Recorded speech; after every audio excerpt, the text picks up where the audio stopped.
first, let me recap the game.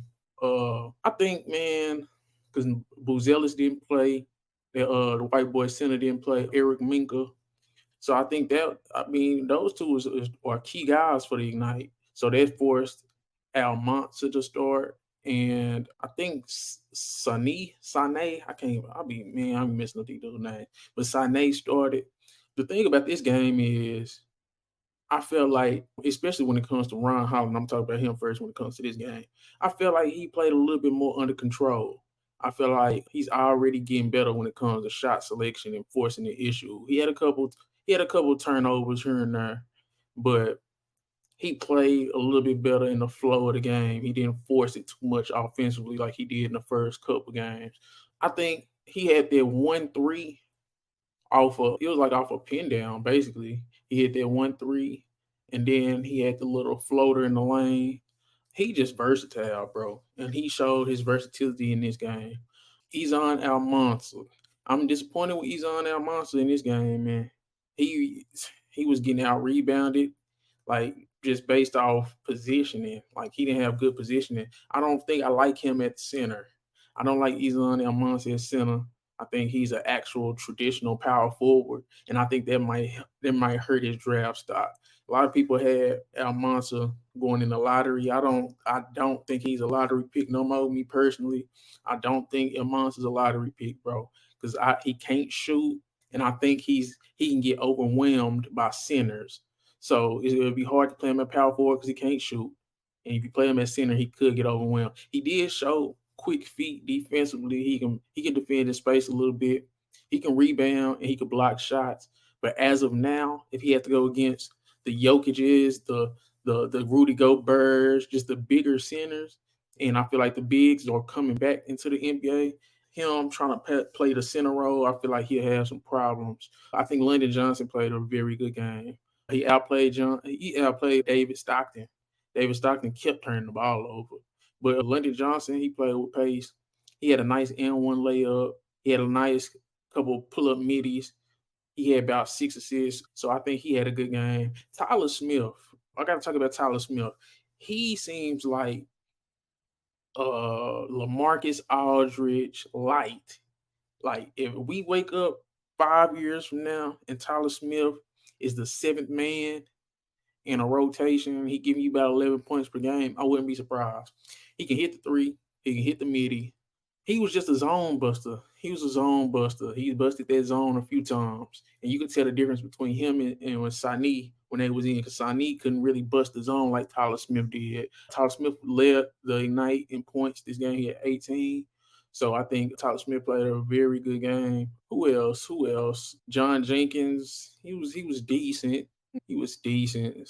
Sani was decent, but I guess. But I think Ilmansa played bad. Almansa played bad. Kind of got exposed at the center position. I think he's an actual power forward, but that's gonna be hard to play because he can't shoot. So like it'll be hard to fit him in lineups. You have to have like a shooting center. You know it's just hard to play him. Just like I think Demontis Sabonis is hard to build a championship team around because I think the best player to put around a Demontis Sabonis, a power forward, is a shooting center because Demontis Sabonis can't shoot.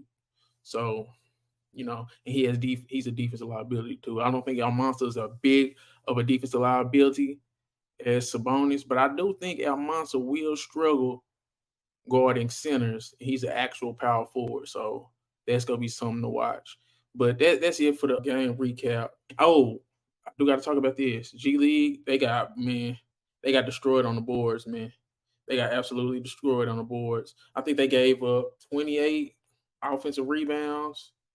Yeah, they gave up 28 offensive rebounds. They got rebounded 56 to 48, 28 offensive rebounds, and they gave up 24 second chance points. So it's hard to win when you're doing stuff like that.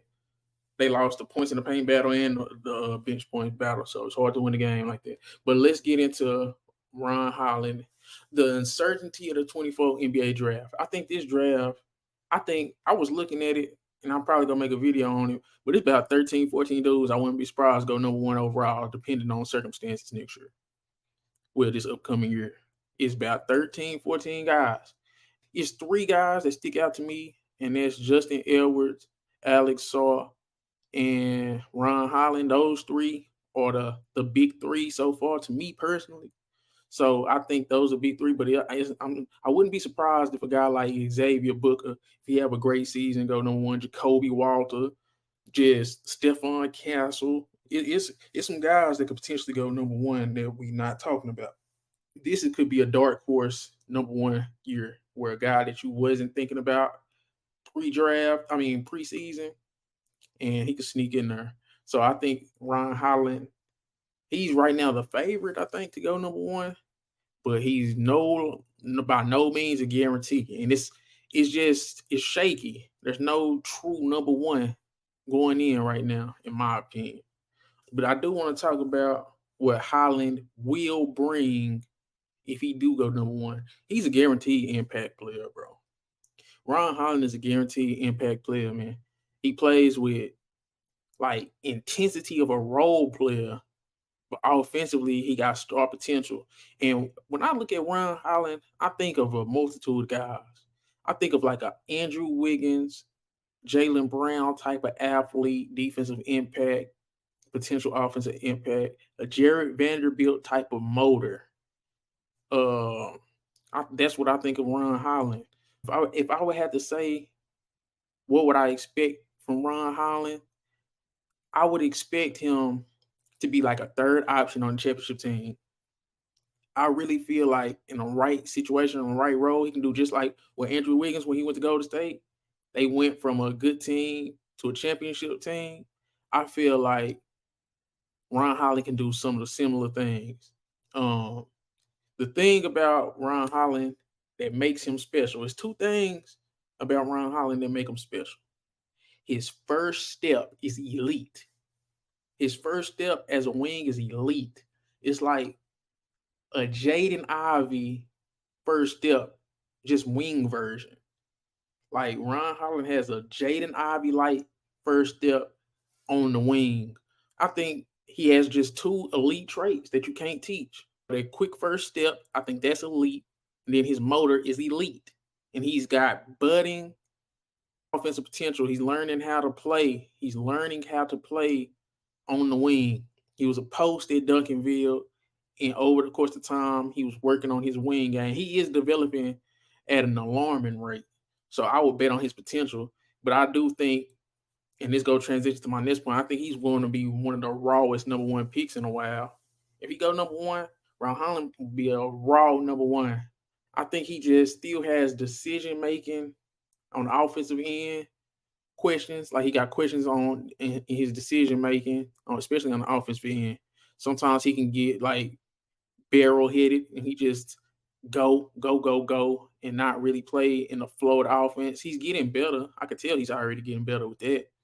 But just as a number one overall pick, I think he's raw. If I look at a guy like Justin Edwards, I kind of probably me right now will lean Justin Edwards because Justin Edwards can come in and play right away, and he can give you pretty much a little bit of everything. Ron Holland can too, but it'll just be a little bit more raw.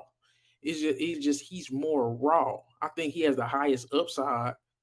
I think he has a higher upside than Justin Edwards, and I think he's has a little bit more in the tank than an Alex Saw right now. But Alex Saw right there too. Justin Edwards right there. But Ron Holland, he's the favorite in most people's eyes because he has that elite first step and he has that elite motor. But the one thing I do worry about with Ron Holland, I ain't gonna say it's a worry, but when it came out he's 6'6" instead of 6'8", I was like, damn. Because that 6'8", 6'6" difference, that's a real difference. But he's still 6'6" long arms, so that's still solid. But there is questions with his raw ball handling, scoring ability, and his like he just has something to his game where it's just raw. It's raw. He doesn't make right passes at the right time all the time, but he's still young. I think he's probably one of the youngest prospects in that's gonna be in the draft. So he just high upside, but it's still questions. And I want people to not have too high of expectations because if you go back in the last couple draft classes, he's a lottery pick. but it's a couple of them past drafts. So he probably want to go top five, top eight.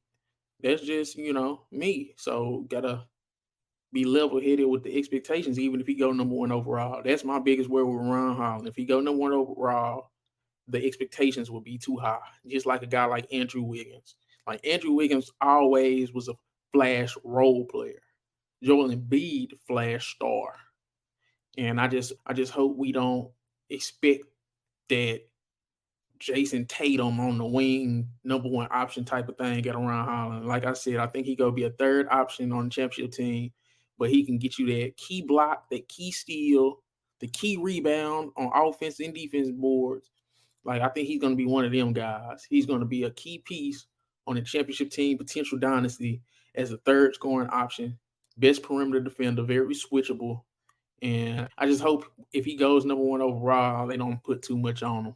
But yeah, that's my thoughts on Ron Holland. This your boy Diddy Knows Ball. Make sure you like, comment, subscribe, man. Let me know what y'all think about Ron Holland and who's y'all pick to go number one as of now. But till next time, I'm out.